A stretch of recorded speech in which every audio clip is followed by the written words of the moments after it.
Good morning. So I was going to ask you. Nothing. No, I have several. Well, I'm only going to ask you one thing. Then Florida, everybody else. Did Rivers sustain an upper body injury Saturday night, and is he out long term? So it was an upper body injury. It will be some time for sure. It doesn't appear to be season ending. So, but it will be some time. But I think no one likes to see injuries in general. And I'm top of that list. And but I think if there's anybody equipped to handle adversity, it's River Craycraft. I don't know how many teams he's been on, but it's a lot. And he's worked his way to be a very, very good player in this league, and that confidence will sustain. He did some real good things on the game, and so when he's back, I expect him to be the best version, just like we saw. Mike, can you update us on Cam Smith? We saw the ice pack on his right hamstring, it appeared. You're no doctor? I can play one. No, it was actually his elbow. He was just trying to throw you off. It was different spot, something that was unfortunate. I imagine he'll be week to week, but he did the most with his opportunities in terms of he committed to things. He gave up plays that were learning lessons, and then made plays. There was some growth there, handled some adversity, which is gigantic for a corner in this league. And so he's had some good development. Unfortunate, but week to week he'll be back. Did David Long come out okay with whatever he dealt with there? Was he going to be out anyway after that? Yeah, so that was more of typical game scenario. He was available to go back in. The window had closed though, for what we kind of had planned for opportunities, so we didn't send him back out there. With Fire typing going on. Chill out, dude. I feel bad for your keyboard. Like you don't have to do that to the keys. They're yeah. Yeah. Can I finish the question? Okay. Yeah. So we're all distracted. That's my fault. Yeah. Rivers' injury obviously doesn't help the position that's been kind of banged up. Waddle's been out for a while. Are you confident that you're going to have 5 or 6 wide receivers for week 1 that you guys are going to be able to rely on? Yeah, there's I am there has been a little stress on the depth of the room, but there's also different caveats to that. Are we approaching Jalen Waddle the same way that we would in season? The answer is no. That there's things of that nature that come up a ton. We are getting.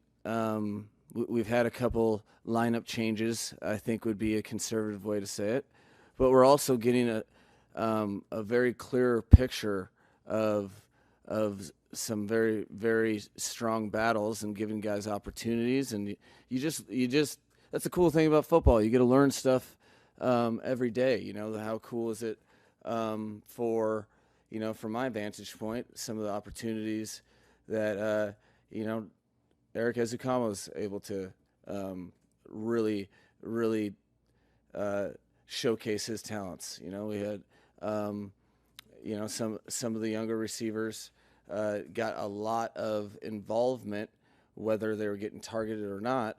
We got to see really who we're working with, and we'll continue to do that. So, I think there's a silver lining to that. We're getting a lot of information, and so that's the positive with that.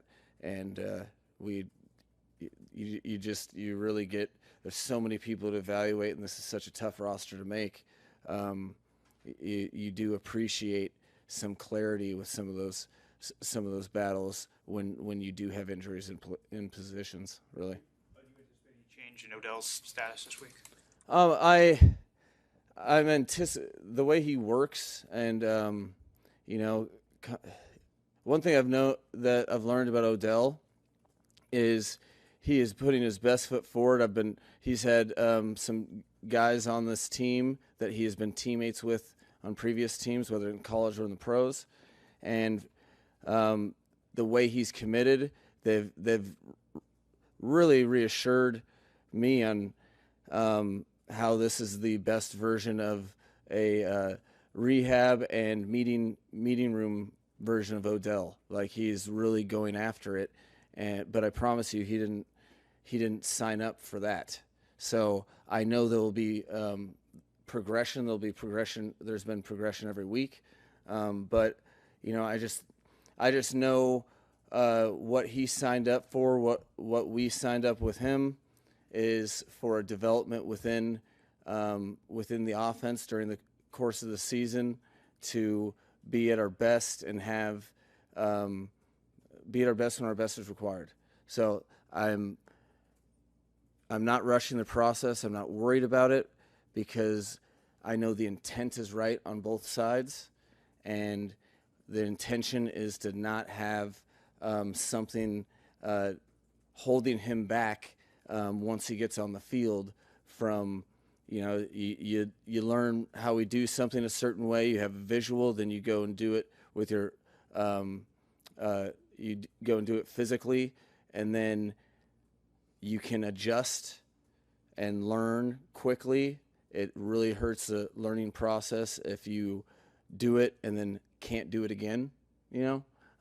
So that's where we're at with that. I don't expect him.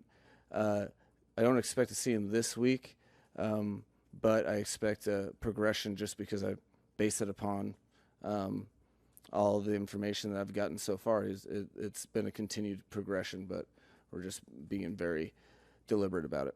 Mike, could you share a little bit of how you go about advancing the offense in the offseason, either new plays or I get you're not going to share what the new play, but I mean, do you sleep with a pad by your bed or like the motion you brought in last year?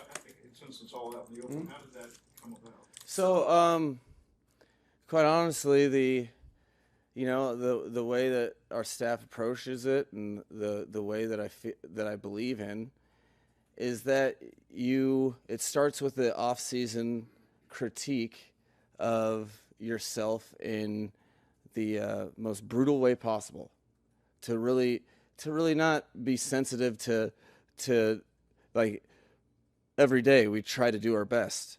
Are we happy with the results? Why are the results this way? What our defense is doing? And then you kind of let your players set your vision and, just with intentionality, try to figure out how to solve defensive problems. So it's not chasing the new. It's, all right, well, this learning a new feature of a defensive responsibility, having, been going against various defensive structures in this league that are pretty popular. Every time you practice against a new style, you learn new things as well. And then that when you approach practice the right way, you get reactions that are similar to that are close to game-like, and you can just evolve by trying to solve problems with the tools that you have, and that it's a fun process because I never go into the off season thinking, all right, we're gonna invent some new stuff, even though I know that we won't be the same version of ourselves as we were the previous. And then after that, you focus on what fundamentals and techniques are we really good at, what aren't we good at, and how do we do the stuff we're good at more. And with all that and different defensive defenses change every year, to have different points of emphasis of what they're trying to stop, and then you naturally evolve to that. And so it's an ever-evolving process that I don't ever see it stopping. It's only way I really know how to attack the off season and try to get better. Like Tua just said during a recent interview that it's taken about 2 years for himself and others on the team to overcome some of the self-doubt that was sown in by the former coach here. What's it been like for you to be along that ride over the last 2 years, and what do you think the status is of that now for those players? I think there's been so much talked about with, I think there's some, just naturally when different people are leading the organization that happens. I think for me, especially right now, I'm so laser focused into what this locker room needs and this particular set of circumstances that, it's hard for me to kind of really appropriately assess that. It feels like, I think it almost, I'm not spending much time patting myself on the back for much, and I think there's a lot of players that have grown since I've been here, and that growth is all that I care about, and the inherent growth that they've already had. I'm just really focused on pushing guys to be their best selves, or the best version of themselves, and reach new heights. And that's got me plenty occupied. That I don't really have time to reflect like that. So, what does that mean? Today's awesome. Mike, how would you describe your comfort level with the quarterback situation right now? Well, I think it's funny to I have a lot of the I guess let's peel it back. Let's go back to I have a good amount of history with both quarterbacks, and both quarterbacks have been able to win NFL football games against good opponents.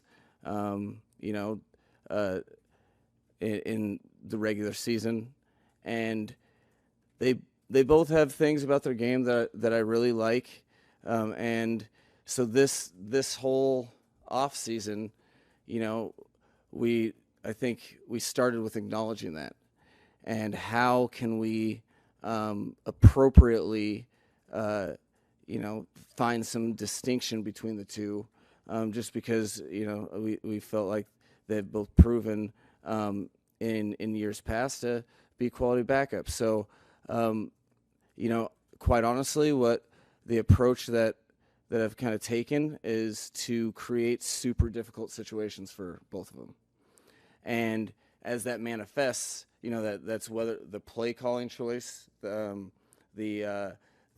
situations that I'm asking, maybe them to do certain things specifically to put them in difficult situations, because what are we really trying to evaluate? We're trying to evaluate who's best to serve handling a difficult situation. Inherent in being a backup quarterback is that you are in a difficult situation, whether that's in game or starting a game, and so we thought it was most appropriate to do that. And how that's presented itself in practice is I've gotten a ton of information, and there's so many different nuances that I'm trying to focus on a given day, and then carrying that message to the game. And it's much broader than do we go down as an offense and score. It's quite literally handling difficult situations and then saying, hey, you have to go do this I'm going to call this play probably against a non-premier coverage, and let's see what you do. You're gonna play a quarter with a receiver playing running back. How do you respond? And so from my vantage point, I feel bad because all that information, if I were whether I was a fan or I was sitting in your guys' seats, it would. I'm not sure if it totally reflects the entire process and all the information. So, I'm looking for nuances, resolve, the conviction after a bad play happens, how the offense is coming to the line of scrimmage, how you're leading them, all sorts of different things on top of what I've already learned about them. So how that's manifested in preseason games, I've tried to do the opposite of what I generally do, which is put players in advantageous situations, because I think that's collectively as a staff, we kind of looked at it like we need to try something different to separate these guys, because their games are when they're comfortable, their games are going the same direction. We need to figure this out. We see that as a responsibility. So I've put them in a bunch of tough situations, and I will continue to do that this week and through the next preseason game, so we can have all the information possible to who best is suited to be the guy behind Tua. Mike, if we can get updates on two people, offensive players, Braylon Sanders and Chris Brooks. So Braylon Sanders looks to be week to week with a lower body injury, but it's week to week. And then who are we talking about? Chris Brooks is in the concussion protocol. How long does what does that look like? Timelines are irrelevant when it comes to concussions for me.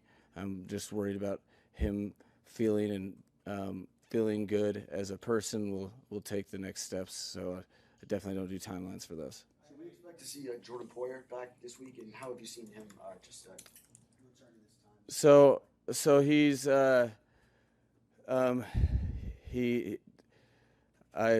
I think the locker room shares my affinity for Jordan Poyer.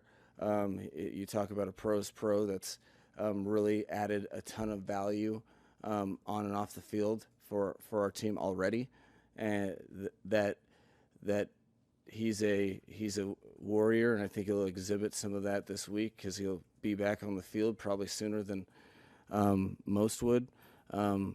He'll get some action in both practices upcoming, and then we'll take it from there.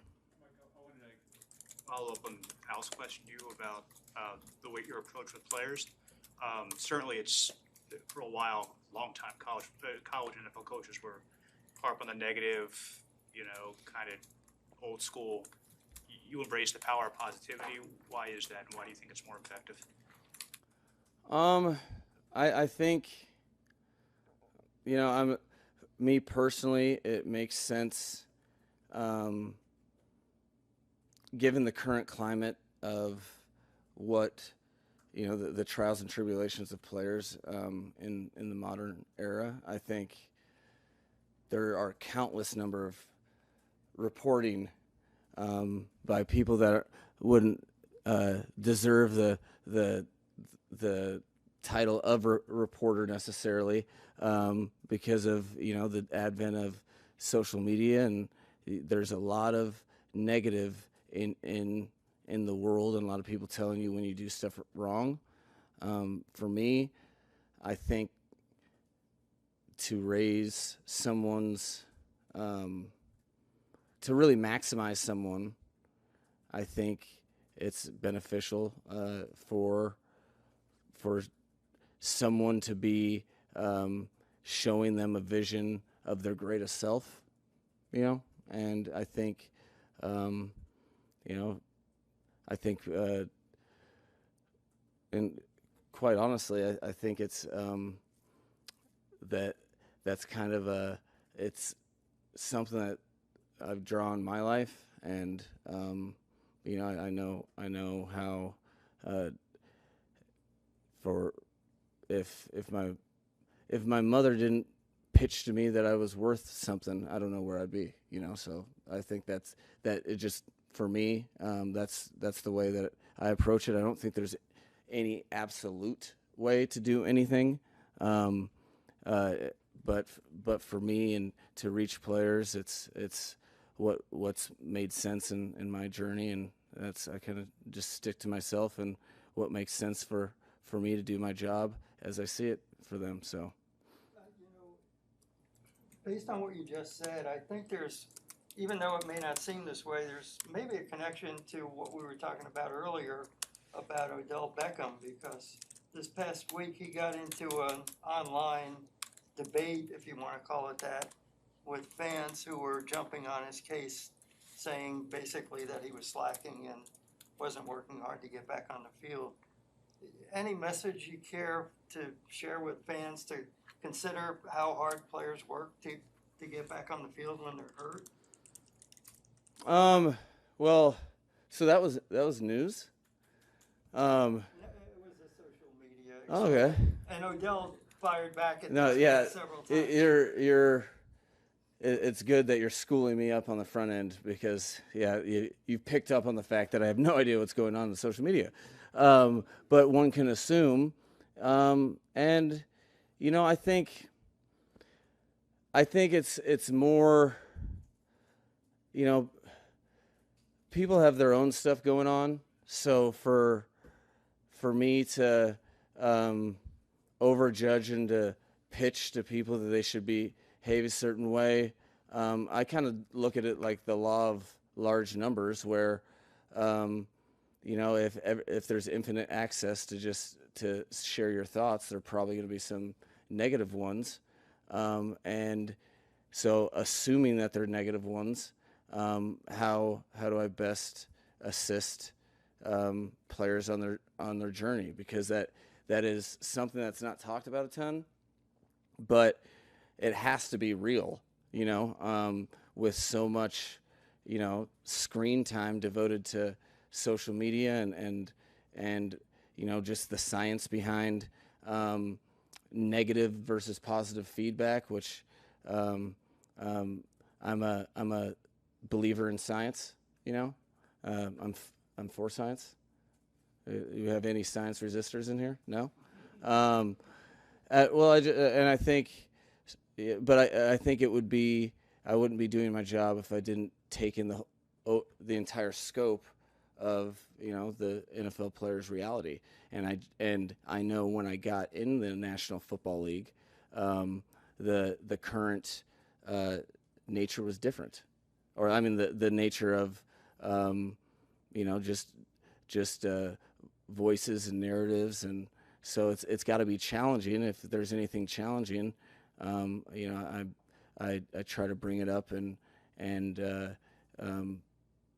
weigh whatever I'm doing against outside influences, and I would have to be completely unaware not to know that there's a lot of narratives built upon results that a lot of times are compounding in nature towards individuals, because a lot of people care about the results of games. And I also know that there's a reason there's multiple reasons why it's good that I don't have social media. And if I was, my 15-year-old self or my 7-year-old self or my 22-year-old self, and, I've cried and said a lot of things growing up about results that I was not wishing to happen.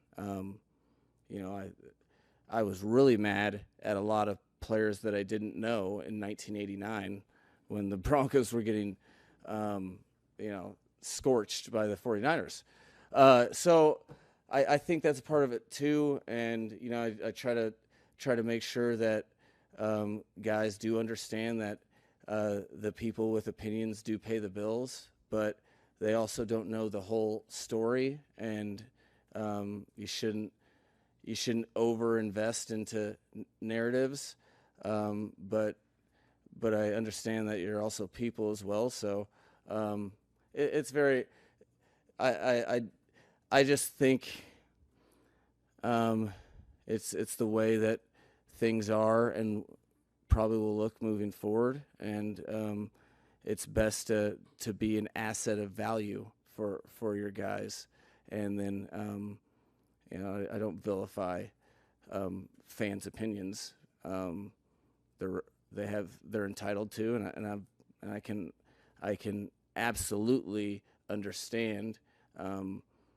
That sometimes people say stuff. Maybe they mean it, maybe they don't. But I know growing up when the Broncos lost, my week was ruined, and I was mad.